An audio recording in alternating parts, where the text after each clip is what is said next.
कल ईद है,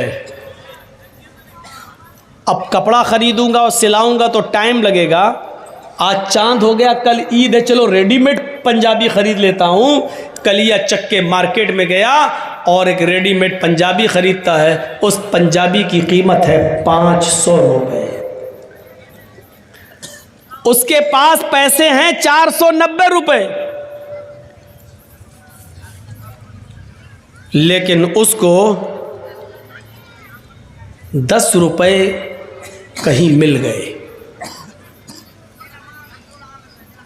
किसी आदमी के गिर गए थे, उसने उठा लिया और जानता है कि फला आदमी का रुपया गिरा है, लेकिन बताया नहीं। जमीन पर गिरी हुई चीज के भी आप मालिक नहीं हैं, इतना याद रखिएगा। अगर जमीन पर गिरी हुई कोई चीज आप को दिख जाए तो शरीयत का मसला यह है कि देख लिया, गुजर जाओ, उठाना नहीं। और अगर उठा लिया तो अब आपकी जिम्मेदारी है कि 1 साल तक उस चीज का आप ऐलान करेंगे, अनाउंसमेंट करेंगे कि अगर किसी की कोई चीज गिर गई है तो वो हमसे राब्ता कायम करे। कितने दिनों तक? 1 साल तक।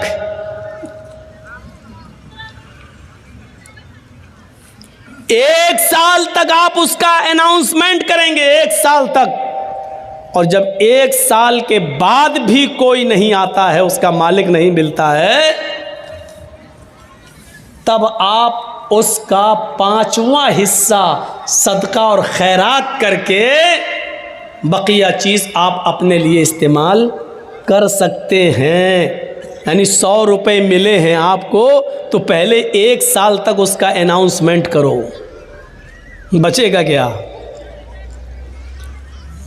और 1 साल तक जब 100 रुपए का मालिक आपको ना मिले तो फिर उसमें 5वां हिस्सा यानी 20 रुपए सदका और खैरात गरीब को दो, और उसके बाद 80 रुपए आप इस्तेमाल कर सकते हो। वो भी कब?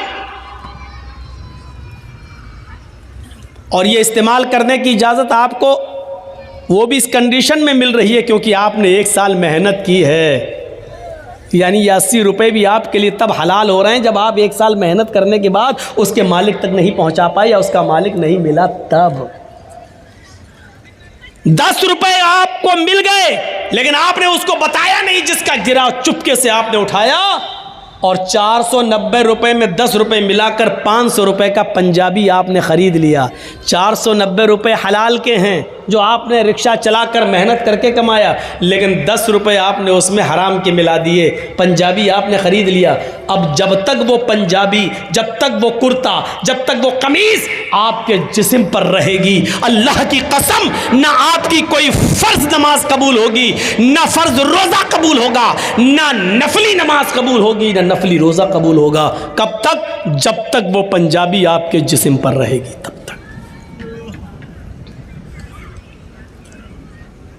अब सोचिएगा, 490 हलाल के हैं, 10 ही उसमें मिलाए थे हमने, तो वो कमीज हमारे लिए हराम हो गई। और कलिया चक के चौराहे पर, चौरंगी पर खड़े होकर जो लॉटरी के टिकट बिकते हैं, वो एक टिकट खरीद लीजिए और अचानक धूल में लाठी लग जाए और 1 लाख, 2 लाख, 5 लाख, 10 लाख रुपए आपको मिल जाएं। जब 490 हलाल के रुपए में 10 रुपए मिला रहे हैं तो सब हराम, तो 1-2 लाख रुपए प्योर सूद के जो आपको मिल रहे हैं बगैर मेहनत के, वो आपके लिए हलाल कहां से हो गए?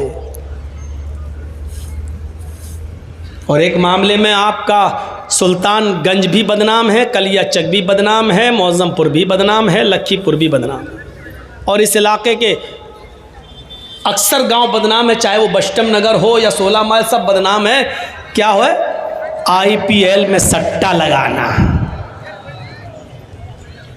और अभी शुरू होने वाले हैं IPL मैच, एक एक बॉल पे सट्टा लगता है, एक एक बॉल पर। ये इतने विकेट ले लेगा, नहीं लिया तो इतना मेरा, ले लिया तो उतना तेरा, ये टीम जीतेगी, एक एक बॉल पर सट्टा लगता है कि दूसरे नंबर पर बॉल जो जाएगी उसमें छक्का लगेगा, उसमें चौवा लगेगा। ये हमारे अंदर ये चीजें आ कहां से गई?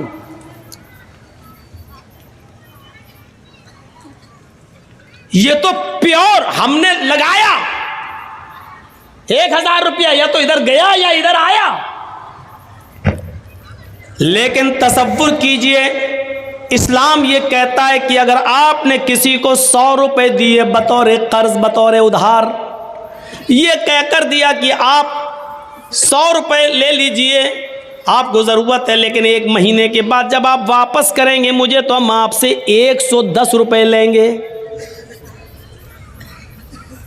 हम आपसे 110 रुपए लेंगे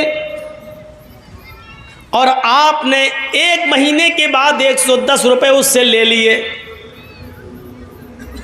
तो जानते हो ये 10 रुपए आपके पास जो आए हैं और आपने जो 10 रुपए 1 महीने के बाद ज्यादा ले लिया, आप तो सट्टे में 1000, 2000, 5000, 10,000 लगाते हो IPL के।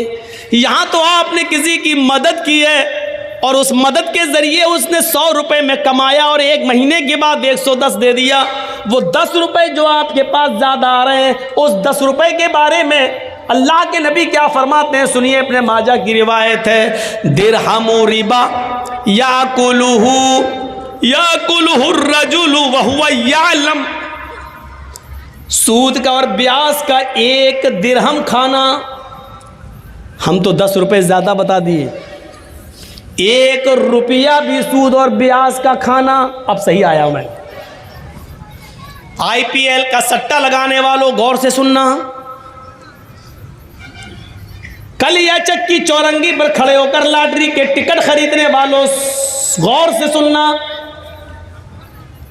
बैंकों में लाखों रुपए जमा करने के बाद सेविंग अकाउंट में सूद बढ़ जाता है और सेविंग अकाउंट से सूद लेकर खाने वालों गौर से सुनना। सूदी कारोबार करना, सूद पर रुपया देना और हर महीने 10%, 5% उससे सूद वसूल करना। अगर हम लोग ऐसा कर रहे हैं तो ये लोग भी सुने। अल्लाह के नबी सल्लल्लाहु अलैहि वसल्लम फरमाते हैं कि याकुलुहुर दिरहमु रिबा याकुलुहुर रजुलु वहुवा यालम।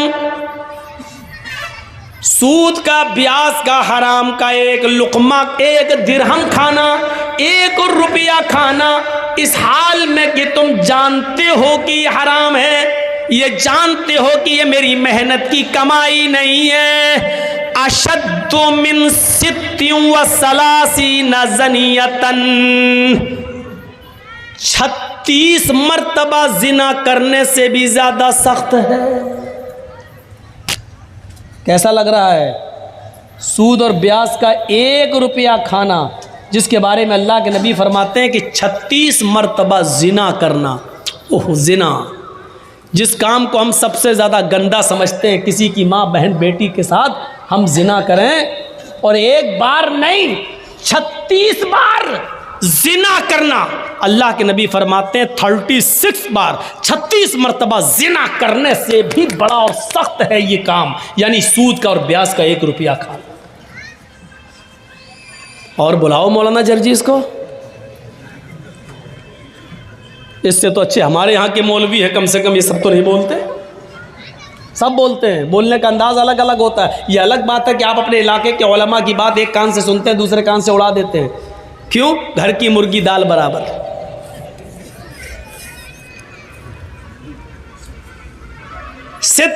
सलासीना ज़नियतन, 36 बार। रूह कांप जाएगी, रूह। कहां हैं हम? एक हदीस के अंदर तो यहां तक अल्लाह के नबी सल्लल्लाहु अलैहि वसल्लम ने फरमाया,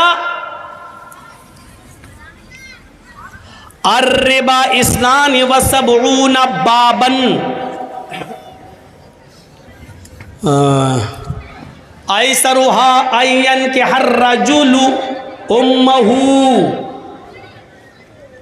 सूद के, ब्याज के, हराम माल खाने के 72 दरवाजे हैं। इस्नान 2, सबऊन 70, 70 और 2 कितने हो गए? 72। अल्लाह के नबी क्या कहते हैं?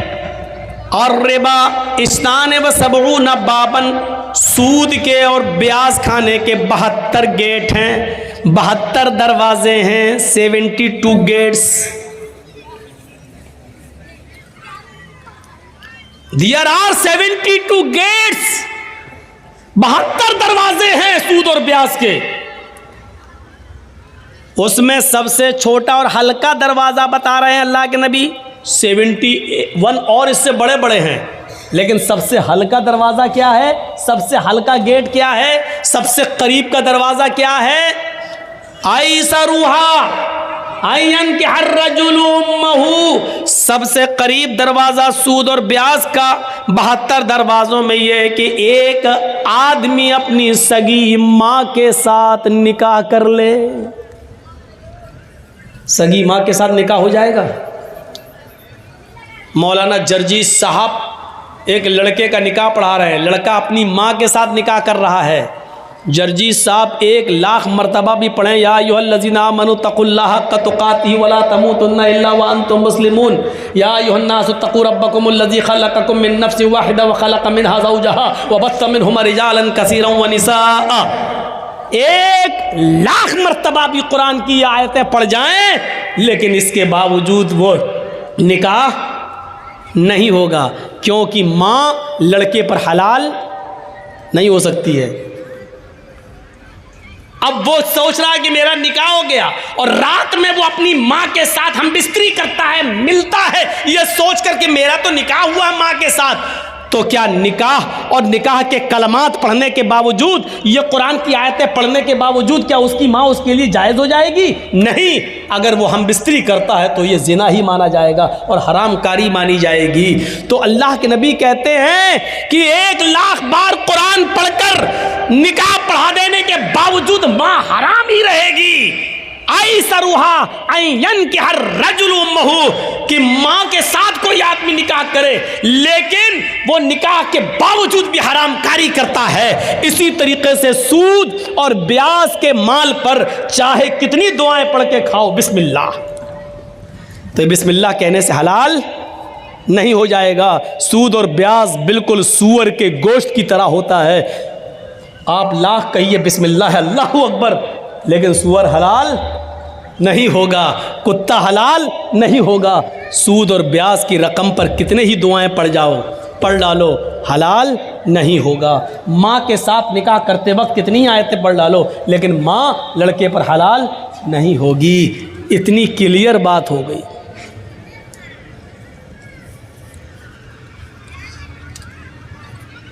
याद करिए, या अय्युहल्लज़ीना आमनू तक़ुल्लाह वज़रू मा बक़िया मिनर रिबा। ऐ ईमानो वालो,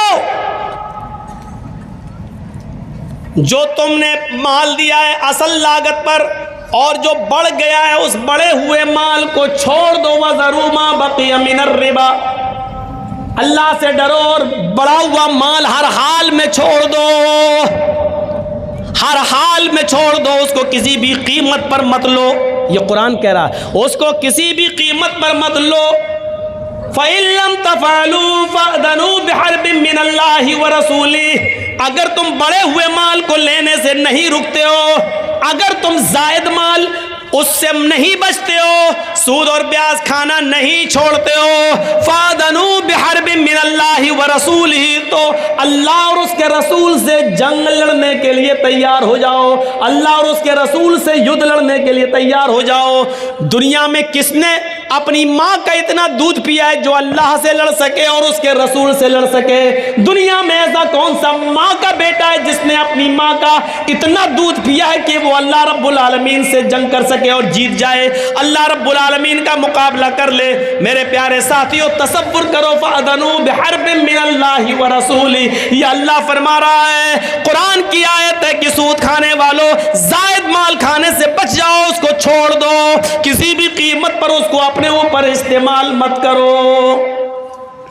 वो जो पड़ा हुआ सूद है वो आप ना अपने ऊपर इस्तेमाल कर सकते हैं, ना अपने बीवी बच्चों पर इस्तेमाल कर सकते हैं। अरे उस बड़े हुए सूद को मस्जिद के चंदे में देने में भी इस्तेमाल नहीं कर सकते हो। अगर कोई ये कहे कि दे दो हम मस्जिद की लैट्रीन बना लेंगे, तो बड़ा हुआ सूद मस्जिद के पेशाब खाने और इस्तंजा खाने और लैट्रीन बनाने के भी काम में नहीं आ सकता है। आप बड़े हुए सूद को मस्जिद के लैट्रीन और पेशाब और पायखाने के काम में भी इस्तेमाल नहीं कर सकते हैं, उस चीज में भी नहीं लगा सकते हैं। उस बड़े हुए सूद को आप अगर बैंक से लेते हैं तो जेल के आम कैदियों को जेल से छुड़ाने के लिए आप इस्तेमाल कर सकते हैं, आम शाहराह पर खर्च कर सकते हैं। जैसे कोई रोड है खराब है, उस पर हिंदू मुसलमान सिख ईसाई सब गुजरता है, उससे सबको फायदा होता है, ऐसी जगह पर आप इस्तेमाल कर सकते हैं। लेकिन जो सिर्फ मुसलमान जिससे फायदा उठाए वहां आप इस्तेमाल नहीं कर सकते हैं। अब आप गौर कीजिए, मस्जिद की लैट्रीन और पेशाब और पायखाना तक अगर उस पैसे से नहीं बन सकता और जायज नहीं है, वो माल आप अपनी औलाद को और अपनी बीवी को और अपने बच्चों को खिलाते हो। शर्म आनी चाहिए हमें और आपको, शर्म। ऐसा सब कुछ करने के बाद और हम ये उम्मीद रखें कि कयामत के दिन हमें इसका हिसाब नहीं देना होगा। मालिक यौमिद्दीन, वो कयामत के दिन का मालिक है, एक एक चीज पर नजर रखे हुए हैं। आप छिपाना चाहोगे तो ये जमीन खुद बोल देगी कि अल्लाह, इसने मेरे सीने पर खड़े होकर यहाँ सूद खाया था, ये चौरंगी थी, यहाँ से इसने लॉटरी का टिकट लिया था, आय अल्लाह इसने फला IPL इंडिया पाकिस्तान की टीम में इतने इतने रुपए इसने सट्टे में लगाए थे, ये जमीन खुद गवाही देगी। इज़ा ज़ुल्ज़िलतिल अर्ज़ु ज़िल्ज़ालहा व अख़रजतिल अर्ज़ु अस्क़ालहा व क़ालल इंसानु मा लहा। जमीन अपने अंदर के सारे सीने को, सारे खजाने को बाहर निकाल देगी। जब जमीन में जलजला पैदा होगा, जब जमीन में भूकंप आएगा, वक़ालल इंसानु मा लहा, और इंसान कहेगा इसको ये क्या हो गया है। यौमइज़िन तुहद्दिसु अख़बारा, उस दिन ये जमीन अपने अंदर के एक एक चीज को बयान करेगी, बोलेगी। ये मत सोचिए कि जमीन कैसे बोलेगी, जमीन तो बेजान है, जमीन तो बेजान है, कैसे बोलेगी। मोबाइल क्या है, जानदार है क्या? मोबाइल बोल रहा है कि नहीं बोल रहा है? रेडियो क्या है, बेजान है कि जानदार? बोल रहा है। टीवी क्या है, जानदार है या बेजान? बेजान, लेकिन बोल रहा है। जब साइंटिस्ट अल्लाह की दी हुई अकल से ऐसी चीज बना सकते हैं कि बेजान चीज को बोलने पर मजबूर कर सकते हैं, तो क्या अल्लाह रब्बुल आलमीन क़यामत के दिन जिसने साइंटिस्ट को अकल दी है, क्या वो इस जमीन को बोलने की ताकत नहीं दे सकता है? आज बेजान चीजें बोल रही हैं। बंदूक में कारतूस लगाओ और छोड़ो तो आज उसकी भी आवाज निकल रही है, बेजान चीज बोल रही है। और ये सब चीजें जमीन से पैदा हुई हैं, लकड़ी, लोहा, तांबा, इन्हीं को प्लास्टिक, इन्हीं को तोड़ मरोड़ कर टीवी बना दी गई, इन्हीं को तोड़ मरोड़ कर रेडियो बना दिया गया, इन्हीं को तोड़ मरोड़ कर मोबाइल बना दिया गया है। जब जमीन से पैदा होने वाली इन चीजों को बोलने पर मजबूर किया गया तो जमीन क्यों नहीं बोलेगी? यौमइज़िन तुहद्दिसु अख़बारा, जमीन अपने अंदर के सारे एक एक करके सारी खबरों को बयान करेगी। ये सूरत हाल आज हमारी हो गई है। हम सट्टे लगा रहे हैं, हम सूद और ब्याज खा रहे हैं, हम IPL, और ऐसे ही लोग कयामत के दिन सोचिए। बंगाल के किसी जलसे में था मैं, तकरीर खत्म हो गई। जरा इस मंजर को देखिएगा, मैं अपना वाकया बता रहा हूं अपना। उस वक्त मेरा एक छोटा बच्चा था 6 साल का, आज वो 7.5 साल का है। 1.5 साल पहले की बात बता रहा हूं मैं आपको। तकरीर ख़त्म करके मैं अपने रेस्ट रूम पर जहां हमको ठहराया गया, मैं गया, घर से फ़ोन आता है रात के तकरीबन 1:30 बजे कि बच्चे की तबीयत तो उस वक्त 6 साल का था, तबीयत बहुत ख़राब है, सख्त फीवर है, हाथ लगा रहे हैं तो हाथ जल रहा है। मैंने कहा उसको जल्दी से लेकर निकलो। पड़ोस में आसपास डॉक्टर, लेकिन दरवाजा खोलने के लिए तैयार नहीं। रात की तारीकी में सरकारी हॉस्पिटल में ले जाया गया और मैं यही उत्तर दिनाजपुर के इलाके में, और रात के 4 बजे तक, 4:30 बजे तक बराबर राब्ते में रहता हूं। अब कैसी तबीयत है, अब क्या है, अब क्या कंडीशन है। और जब पता चला और बच्चे से बात की और उसने कहा अब्बू ठीक है, आराम है। और जब घर से पता चला कि हाँ रिलैक्स, आराम मिल गया है, उस वक्त तक मेरे भाइयों रात की नींद उड़ गई। कोई चीज खाने और पीने का दिल नहीं। ये कंडीशन, कभी आपको भी इस कंडीशन से गुजरना पड़ता होगा। आपका बच्चा अगर रात में पेट के दर्द से कराहने लगे तो आपके रात की नींद उड़ जाती है, और उस वक्त तक आप चैन और सुकून की नींद नहीं सो सकते जब तक कि उस बच्चे के पेट का दर्द बंद ना हो जाए। लोगों ने इस कोरोना काल में अपने बच्चों के दर्द को समझा है। इस बीमारी में उन्होंने अपने और अपने अजीजों को खोया है। वो जानते हैं कि जान की कीमत क्या है। मेरे भाइयों जरा तसव्वुर करो, एक छोटे से बच्चे की हल्की सी बुखार की खबर, फीवर की खबर आपको आपके रात की नींद उड़ा देती है, और आपके बिस्तर पर कांटे चुभने लगते हैं। नरम और गर्म बिस्तर भी आप छोड़ने पर मजबूर हो जाते हैं। लेकिन उस कयामत के दिन के दर्द को समझने की कोशिश करो। वही औलाद हमारे सामने होगी जिस बच्चे के लिए आज 6 साल की उम्र में हमने रात में बिस्तर छोड़ दिया। उसका हल्का सा फीवर हमें सोने नहीं देता है। लेकिन कयामत का मंजर ये होगा, यौम यफिर्रुल मरउ मिन अखीही व उम्मिही व अबीही व साहिबतिही व बनीही। कयामत के दिन इंसान भाग रहा होगा। यौम यफिर्रुल मरउ मिन अखीही, अपने भाई को देखकर भागेगा। नहीं नहीं, उसके सामने नहीं आऊंगा, ये मुझसे एक नेकी न मांग बैठे। यौम यफिर्रुल मरउ मिन अखीही, आदमी अपने भाई को देखकर भागेगा। व उम्मिही व अबीही, अपनी माँ को देखकर भागेगा, अपने बाप को देखकर भागेगा। वो डरेगा मेरी माँ मुझसे ये न कहने लगी कि बेटा दुनिया में मैंने तुझे अपना दूध पिलाया, पाल पोस कर बड़ा किया, आज तू अपनी माँ को एक नेकी नहीं दे सकता है। ये मेरी माँ मुझसे एक नेकी ना मांग बैठे, मेरा बाप मुझसे कहीं एक नेकी ना मांग बैठे। ऐसा ना हो। यौमा यफिर्रुल मरउ मिन अखीही व उम्मिही व अबीही व साहिबतिही व बनीही, इंसान अपनी माँ से भागेगा, अपने बाप से भागेगा। व साहिबतिही, और अपनी बीवी से भी भागेगा। वो बीवी जो सुकून का जरिया होती है। इंसान दिन भर का थका हुआ आता है और अपनी बीवी की आगोश में जाता है तो दिन भर की थकान उसकी उतर जाती है और उसको अपनी बीवी से सुकून मिलता है। लेकिन कयामत के दिन अपनी बीवी को भी देखकर उससे भागेगा।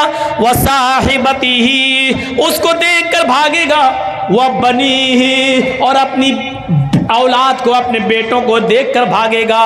वो बेटा जिसका हल्का सा फीवर और पेट का दर्द हमारी रातों की नींद उड़ा देता है, लेकिन कयामत के दिन बाप अपने बेटे को देखकर भागेगा। नहीं नहीं नहीं नहीं नहीं, ये तो मुझे मरवा देगा, एक नेकी मांग ली, हम कहाँ से देंगे। जरा तसव्वुर कीजिए आप। मैंने एक मिसाल जो आपने दी है और आप अपने ऊपर सोच कर और कयास करके जरा तसव्वुर करें,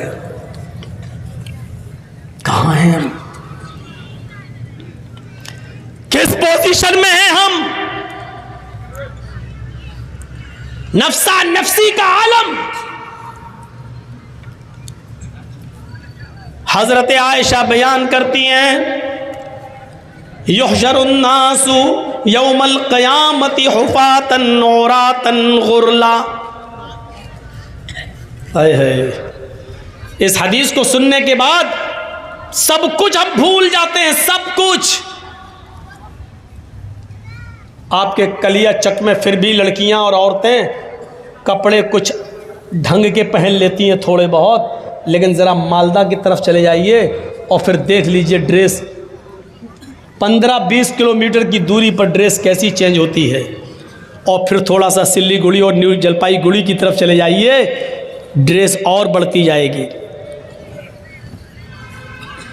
कयामत के दिन जब उठेगा आदमी कब्र से तो ड्रेस ही नहीं होगी। लीजिए, युहशरुन्नासु यौमल क़यामती हुफ़ातन औरातन गुरला। क़यामत के दिन जब इंसान अपनी कब्रों से उठाए जाएंगे तो इस हाल में उठाए जाएंगे, हुफ़ातन, पैरों में चप्पल नहीं होगी, औरातन, जिस कफन में लपेट कर दफन किए गए थे वो कफन भी उनके ऊपर नहीं होगा, औरातन, पूरे के पूरे नंगे होंगे बरहना। बैठ जाओ भाई, मोबाइल हमारे पास भी है भाई साहब, इससे कहिए आजकल तो कोई देखो सुन ही नहीं रहा वो आदमी।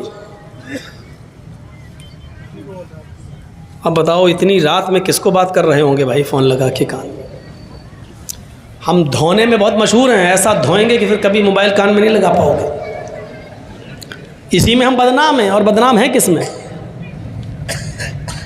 हमने उस लड़के को नहीं छोड़ा पाकुड़ में, रात के 1:30 बजे टाइम मिला, वो उठ के जा रहा था तो वैसे वो खेत में था, वो बात कर रहा था मोबाइल पे से, हमारी नज़र पड़ गई उस पर, मोबाइल पे बात भी करता जा रहा हूँ, होंठ पे लग के चूमता भी जा रहा है।